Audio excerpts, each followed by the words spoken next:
Sa ganitong tao, mga anak? Walang? Vice President Sara Duterte sinupalpal si Kongresista Benny Abante sa 6th District ng Manila. Viral na nga ngayon ang nangyaring komento ni VP Sara kay Benny Abante, kilalang kritiko ng mga Duterte sa Kongreso, sa isinagawang rally ng kampo ni Mayor Isko Moreno sa Metro Manila. Dito ay imbitado si Vice President Sara Duterte at dito naghiyawan ang mamamayan na dumalo sa nasabing rally dahil sa mga walang pakundangan na pang-iinis ni VP Sara kay Kongresista Abante. Sabay hawak sa isang mansanas at sinabing si Apple na ang bahala sa ika-6 na distrito ng Maynila, kilalang katunggali ni Benny Abante ngayong darating na eleksyon.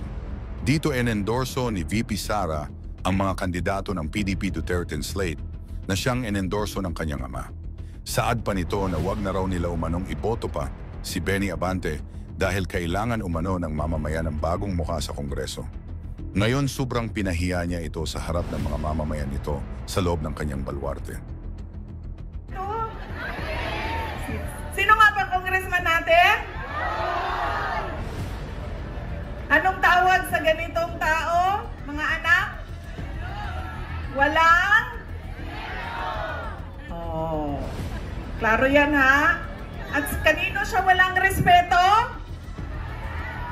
Sa inyo. Sa inyo siya walang respeto. Be,